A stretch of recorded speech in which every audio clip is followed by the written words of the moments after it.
The last several times I've talked about the Globe study, a massive study of leadership done by social science researchers, 17,000 middle managers in 3 primary industries: financial services, food services, and telecommunications. What they wanted was a sample that was broad enough across enough areas of industry so that they could determine what are the anthropological framings of leadership. In what ways do values affect how you lead? In what ways do values affect how you want to be led as well too? One of the things you have to always bear in mind when you're looking at a broad study like this is if I say that Norwegians are small in power distance, for example, it doesn't mean any individual Norwegian is automatically small in power distance, but it means across the population that is the tendency that we will see. So I want to make sure that we understand that when we talk about trends in countries, we're not talking about every leader in that country. We're talking the overall trend. And I would dare say that this leadership style that we find in a country is part of the church. And it frames into the church. And so when we're looking at cross-cultural leadership, it's very important to understand these cross-cultural values. They saw the values as independent variables. They were completely independent of leadership style, as the values were core, and then leadership style was built on these values. The cultural practices were compared to the values. Many countries, for example, said we prefer gender role to be more closer together rather than separated. But they actually practice a more sharply separated gender role. So in other words, their practices did not meet their cultural values. And they studied both of these. Many people study only what the values are. They don't look at the actual practices, or they study the practices without looking at the values. So they asked people in these industries, what would you like to see in a boss, or what makes a good boss? And then they said, what does your boss do? What are the practices you see in your company and across your industry? And so they identified multiple global leadership dimensions, and they were framing it in terms of 3 questions. Does leadership practice depend on cultural values and practice? And the clear answer to this was yes. What attributes do people in a given society value in their leaders? So these are the cultural values. Is the acceptance success of leaders linked to these cultural values? And they found the answer to that is yes as well too. So I would anticipate that a Polish church leader will be different than a church leader in the UK. Will be different than an American church leader, will be different than a Nigerian church leader. Those are all basic statements, but sometimes missionaries and mission agencies forget that. One of the dangers I saw in my own organization was I tended to look for people who led like me. And so even though I perhaps had put a national into a position of leadership, I did so when I knew the national could lead enough like me that I saw he was or she was a good leader. And so we might be nationalizing in terms of passport identity, but we might be putting people in leadership who are able to act, I'm an American, who act like an American. And so even though our organization is not necessarily an American organization, it feels that way to other people. Okay, so this is the things we're looking at. Now, this study looked at 62 countries in 10 regions of the world, and it looked at Europe, 23 European countries in 5 separated regions. And I'm sorry if your country is gray. It means your country was not represented in the study. Yeah. They looked at 9 cultural traits. Remember, these are the things they were assuming were true, the independent variables, and then they wanted to look at how leadership fit into that.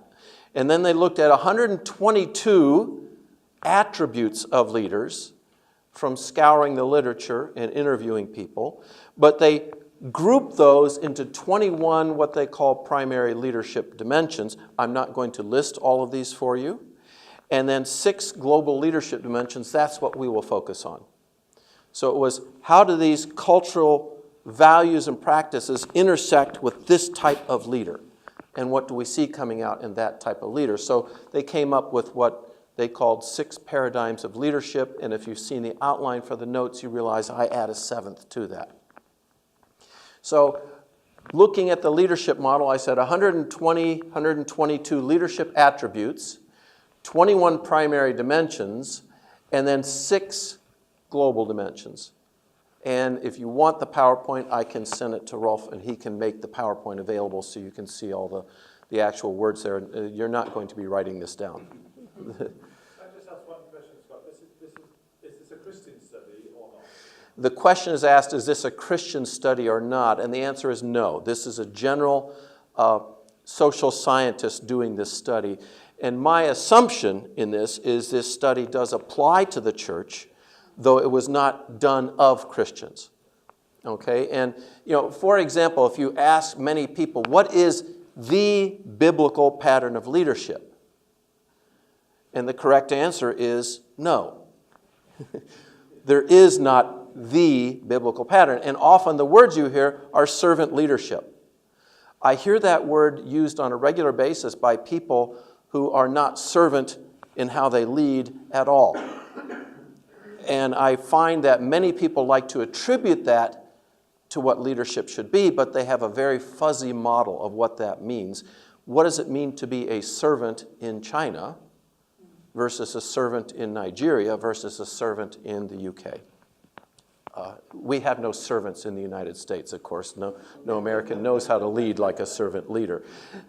So when they took charismatic and value-based leadership, I'm only doing it for this one example, they found 22 out of the 122 were positively attributed to this type of leadership style. They found 6 primary dimensions, and they said this is what a charismatic value-based leadership is. All I'm showing you is the model they used to develop. I'm not trying to show you this so that you understand it, just so you have a framing of how they put this together. Okay? They came up with 6 types of leaders: charismatic or value-based, team-oriented, participative, humane-oriented, autonomous, and self-protective. So we'll go through these one at a time. The most widely and highly valued of all the leadership styles globally in all 62 countries was the charismatic value-based leadership style. That was universally seen as a positive style of leadership. Broadly defined, and my apologies for the screen having the ghosting image, to reflect, this type of leader reflects the ability to inspire, to motivate, and to expect high performance outcomes from others based on firmly held core values. So we have a new leader at Wheaton, not in the presidential position, but leading in the evangelism degree program. Perhaps some of you have heard the name of Ed Stetzer. He's very well known in American circles. Ed took a program that had 38 students, and in 1 year he added 50 more to that. That is such a massive leap. No other faculty member would ever be able to say, yeah, I brought in 50 new students. And he literally can say he says it was his team that did it, but without him, the team would not have had the contacts. He is certainly a charismatic, value-based style of leader. And visionary, inspirational, self-sacrifice. He has deep integrity. He is decisive, sometimes in ways that other people are frustrated with because he's a very strong leader. He does not call himself a servant leader. He's too smart to make that mistake. But he is a very good leader, and he is performance-oriented. When you look across at the numbers in the global regions, significantly higher valued for this in Latin America and Southern Asia, and among European countries, Ireland had the highest value for this type of leader. Places that didn't value it as much are the Middle East, France, and Kazakhstan. Are any of you from France? My last name is a French last name, but it's French-Canadian, several generations removed, so I have nothing to do with France. They don't value many styles of leadership, and that's one of the things that came out in the studies. Now, I can also insult the Czech. Any Czechs here? None? One? Oh. I'm living here. Yeah. They did, Czech was one of the countries that was studied, but when they looked at the surveys, they realized that the answers that they got indicated that the respondents were not being truthful in what they were saying. So they had to throw out all of the Czech answers. They had ways of performing that type of check and balance on it. Okay, that's the first leadership style. This is one that is globally appreciated. The second leadership style is the team-oriented leader. This tends to be more my style of leadership. So as Rolf introduced me, I'm the dean of the graduate school at Wheaton College. You might be surprised to find out that I have 0 faculty reporting to me. I have 1 person reporting to me. That's my secretary. And my role at Wheaton College is to cajole, is to persuade, is to bring people together. There's a term that's used for my leadership gift these days in English. It's intrapreneur, not entrepreneur, but an intrapreneur works inside an organization, getting the administrative side of the organization where it can become more effective in helping entrepreneurs rather than get in their way, as administration tends to do. Don't forget to fill in all of your reports. We don't want you bringing 50 students. We'd rather have you fill out 50 reports. Team building leader, a team-oriented leader, emphasizes effective team building and implementation of a common purpose or goal among team members. Bringing all people together. The charismatic person knows where he or she wants to go and others will follow. The team leader wants the team to decide where to go, and then they all go together. It takes longer to convince the team, but once they go, they're on their way. Whereas the charismatic leader knows where he or she is going and might be dragging team members along. The team-oriented person gets that participation before they move out too quickly. That's the general sense of orientation. Now, you'll notice these cultural values. I'm sorry I didn't explain these before. There are 9 cultural values, and when they found them very important, statistically significantly important, that's in the dark green and bold. If it's somewhat important, still statistically significant, but not to the same level, it's a paler green. I will go back to, and the red means it was anti-important. So they didn't use, interestingly enough, it wasn't power that they used to persuade people. It was their charisma. It was their personality.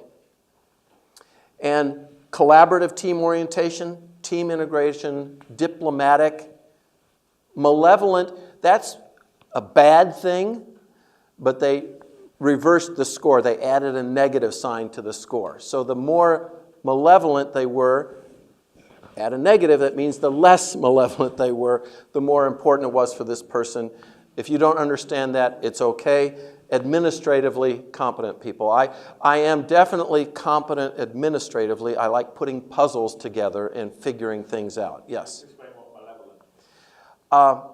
You have an evil desire to hurt people. Malintention. Yeah, you want to, I want to get you in a bad way. I want to harm you. And I have bad intentions, and I think that's the best way to say it. So, in other words, they measured for that, and then they negated that. They reversed that score. Right. I probably should have just left that one out, but that's where it comes from, right? This type of leadership is higher in Latin America, lower in the Middle East. So far, the 2 values that both are lower in the Middle East. What does that say about Middle East leadership? We'll get to that. Higher than average in Greece and Poland, and lower than average in France. Again, France shows up as an outlier in both East and West Germany. Okay, the next leadership style is participative. The degree to which managers involve others. Now, I talked about team. Team is building a team. This type of leader might not do it as a team, but this type of leader might go to each person individually and get their input and get their understanding in making and implementing decisions. This is very much a Japanese decision-making style. When they pull people together, and it can be confusing for outsiders like me when the Japanese church makes a decision because they all talk about it, and they talk until they realize everybody agrees with the decision, and they never take a vote. They don't need to.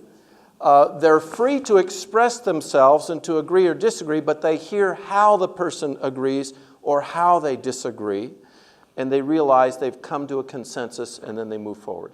And they take however long it takes to do that. That type of leader who leads in that way is a participative leader and can fit into the team orientation. So performance, gender egalitarian.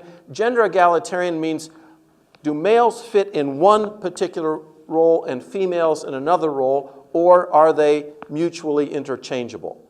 An egalitarian position says they're mutually interchangeable. I'm not using the biblical framing and theological discussion term. This is term identified by social scientists. And that's the framing in which I'm using it here.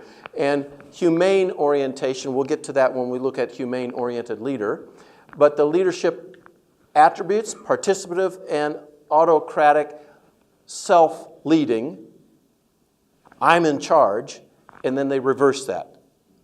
If a person says, I'm really in charge, then they're not this type of leader. If a person says, I'm not really in charge, then they're more likely to be that type of leader. Okay? Again, uncertainty avoidance, the desire for rules and making sure you know your place. The Germans have a constitutional provision for what happens when the Constitution breaks down. The British do not have a constitution. They don't need one, right? I was at work, a church in Hong Kong was asking me why can't we get people to rotate out as deacons? And I said, well, tell me the composition. They had a board of trustees who were largely Brits. They had a board of managers who were largely Americans. Is this fitting stereotype right now? And they had a board of deacons, which is largely Chinese. And I said, how many of the board of trustees were formerly a deacon? All of them were. Okay, the Chinese go into leadership with a long-term role in mind, and they're thinking, as long as I'm a deacon, when a trustee retires or dies, there's a chance I can become the next trustee. And the Americans were always frustrated because they wanted a notebook of policies and manuals, and the British said, no, we have our articles of incorporation, and that's all we need. Different orientation towards how to run and manage something even within the same church. So again, let's turn to the questions. Among the European countries, higher, Austria, France, finally something France likes, Finland, East Germany, Switzerland, Albania and Russia were significantly lower. And when you think of the stereotype of Russian leadership, that fits my image of the stereotype of Russian leadership. But that's a stereotype as well. All right, let's move on to now humane-oriented leadership, and I try and give you a picture for each of these as well as the text. Humane-oriented leadership reflects supportive and considerate leadership, but also includes compassion and generosity. I like to think of myself as a humane leader. You'd have to ask those I lead whether I'm actually humane or not, because it sounds good to me to be caring about others. To make sure that I've got compassion and generosity. Those are wonderful biblical values. And I suspect some people might think they are humane when their subordinates would say, well, wait a minute, what about the time you? Have any of you, I'm curious, because I know it's not always cross-culturally legitimate, Myers-Briggs personality inventory. If you're a strong F feeler, that would fit here under humane-oriented leadership, because as you're engaging with people, You're aware of what they are feeling, and you're reacting to your anticipation of what they will feel. When they asked me if I wanted to become the graduate dean, I said, as long as I don't have any faculty reporting to me. Why? Well, number one, I'm a chicken. And number two, that means I have to share with them bad news as well as good news. Just let me share the good news with people. Let me review them positively all the time. I'm not sure that's modest, but that's being realistic with who I am. So they said, okay, you can be dean and have nobody report to you except your secretary.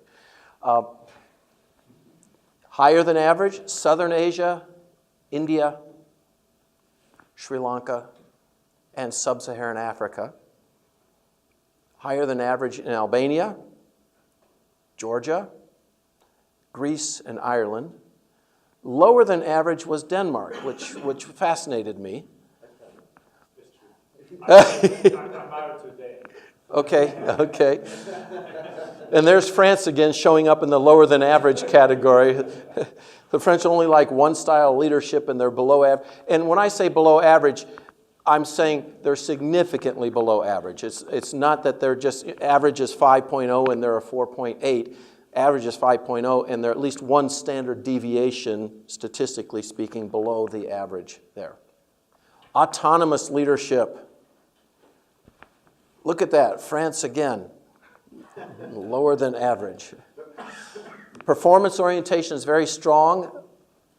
Negative on humane orientation, negative on institutional collective. To what extent is the institution a collective versus in-group collectivism? That's where the family is a collective. Are we part of the same organization? Autonomous leadership is looking down on the rest. And they're less worried about it. They are individualistic. Ooh, that sounds American. Independent, that sounds even more American, doesn't it? Dare I say that our current president likely fits this category. As a matter of fact, he might be the definition of this category. Autonomous, unique, and unique is not always a positive word. When I use that there, I was in Hong Kong the night of the election, and I called my wife and I said, I could stay here, and you could come join me if you would like. Scott, how is this different from the charismatic leader? The charismatic leader wants people to come. How is this different from the charismatic leader is the question that was asked. The charismatic leader is purposely pulling people along with him. The autonomous leader doesn't care that much. As long as they get the job done, whatever it takes. The charismatic leader woos people and is winsome and brings them into the fold. The autonomous leader just tells them what to do.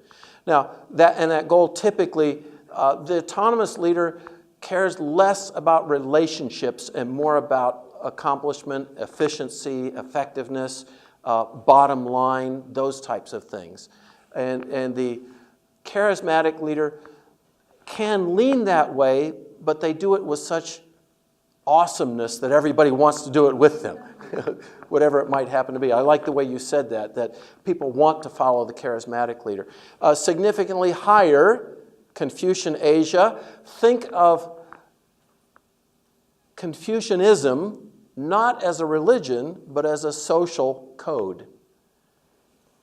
And you've got these 5 sets of relationships that Confucianism orchestrates and says, here's how a father and son should be. Here's how a husband and wife should be. Here's how a leader and a citizen should be. Here's how a teacher and a student should be. And they all tie into respect for that leader. We'll talk about that when we get to patron-client leadership. Latin America, Middle East. Okay, there's a positive on Middle East.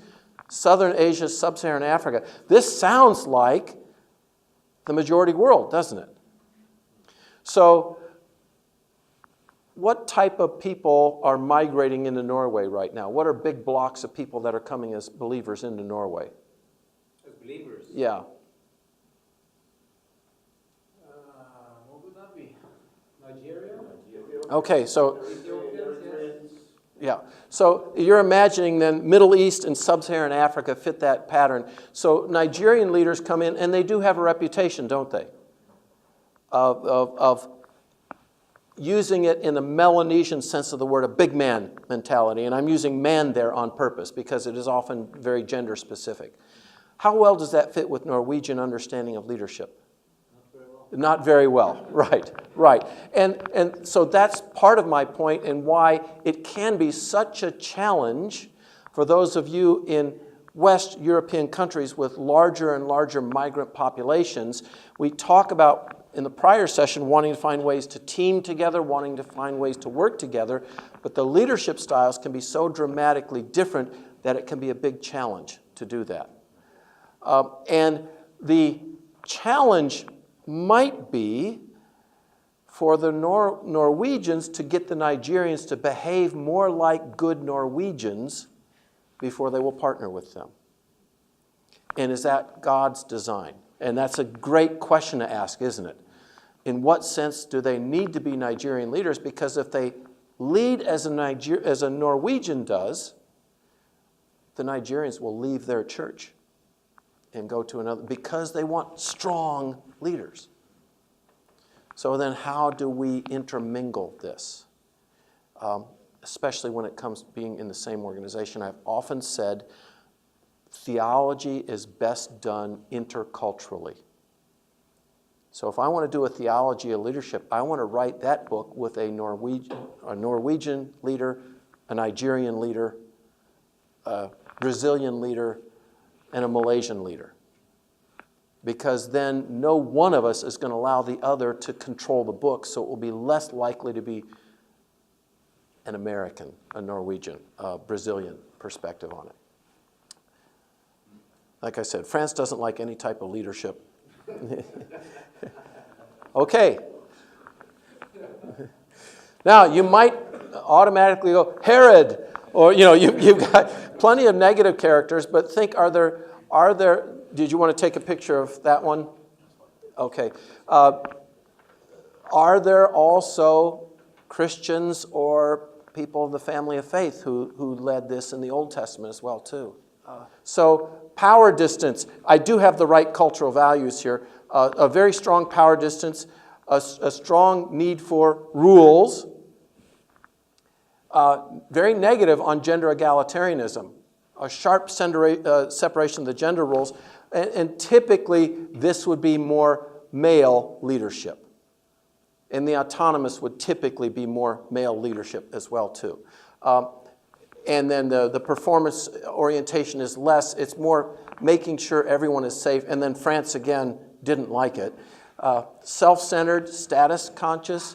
And it was fascinating to me. The researchers say, surprisingly, this was found in Confucian Asia. Why is that surprising to you as researchers? They didn't anticipate finding this type of model.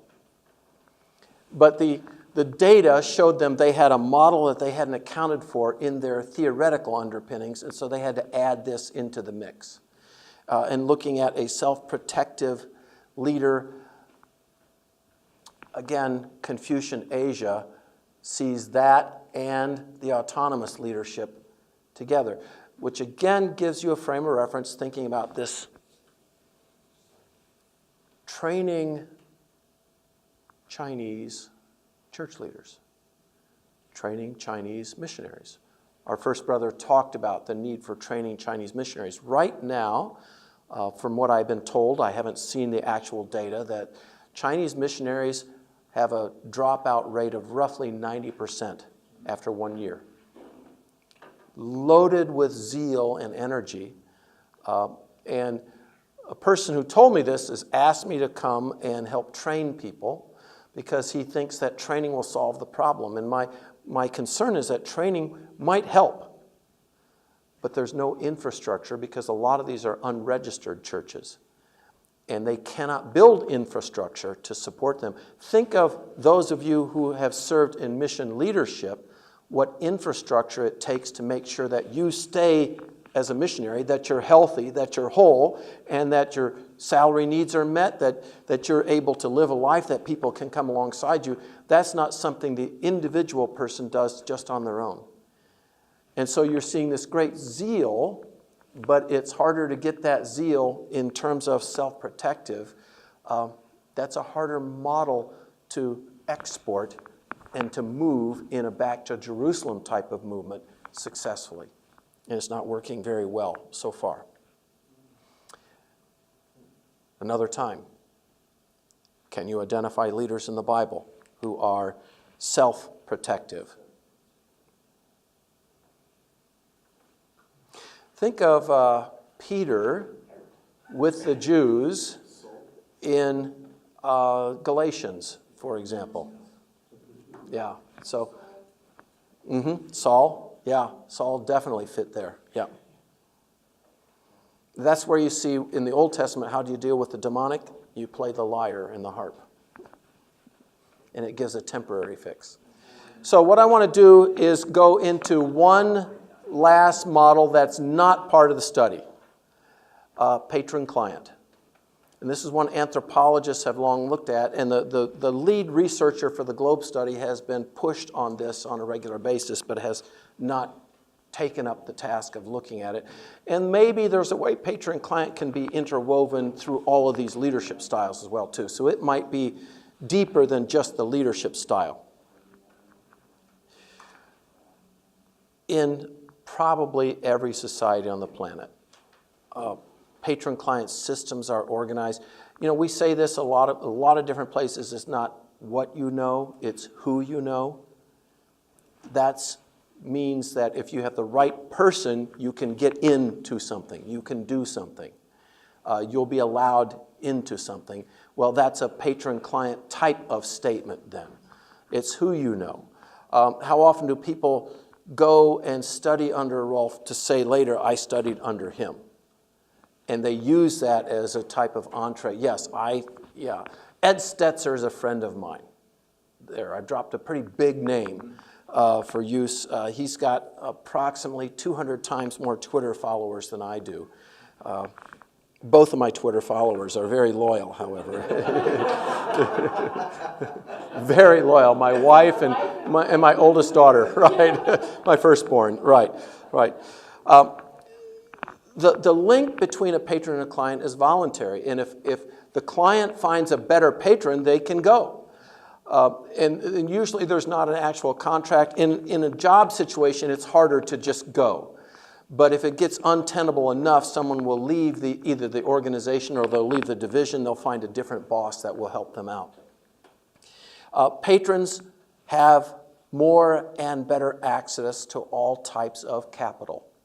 Money, yes, but also social status, knowledge, access. So I've been invited to a dinner Monday night with a person who is I won't say what country, he's a European, and he sold off a company that he founded, and he's a multi-millionaire, and he has access to things I can't even dream about. My third-born daughter married into a family whose grandfather was the CFO for Walmart when they went from a $20 billion a year company to a $250 billion a year company.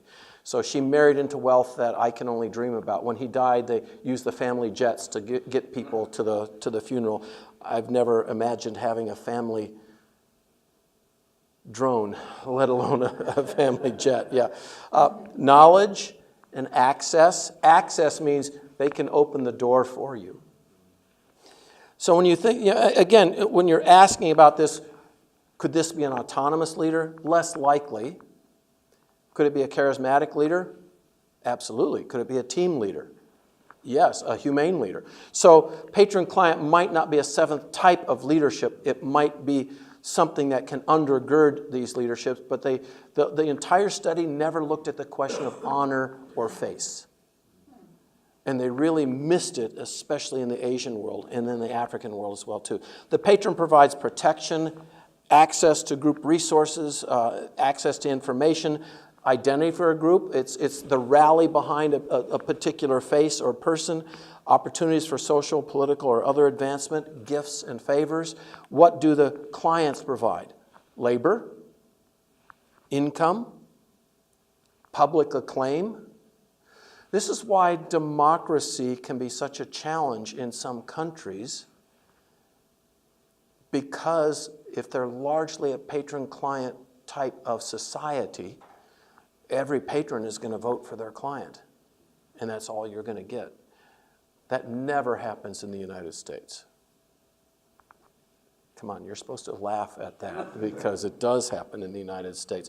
Votes and other political allegiance. I come from a state where we actually have had a federal judge overseeing Chicago because of its patronage. It was anticipated this would be a 5-year position. It's going on 25 years now and still is completely unsorted out.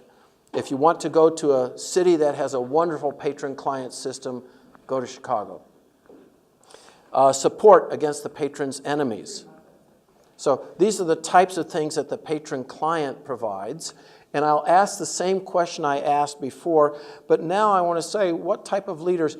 Paul and Timothy. Barnabas and John Mark. Now there's a little bit of a ringer there because John Mark was Barnabas' cousin. And so you've got this family issue that's taking place there. Jesus and the disciples. So one of the ways I've seen this go is I am what I would call a patron for a Korean-based mission agency. They're the largest Korean sending agency in the world. They have about 1,500 missionaries. And every few years they get accused in the U.S. of being a cult because they have very Korean leadership styles. And so part of my task has been to come alongside them and help them rethink that. I'll be going to Nashville to their 3,000-strong member conference to speak to them about issues of contextualization. The challenge for them is they're so deeply Korean, they don't know how to be other. And this is where I saw this. The American leaders in the organization know how to act like Koreans. And so it's very challenging. I see these people and I thought, these are all social outliers. They don't fit the norm for American leadership. They fit the norm for Korean leadership, and they've been rising up in the ranks. So what does it mean to be a patron-client in a situation like that in a mission agency? In what sense would people think your agency or your church operates on a patron-client basis?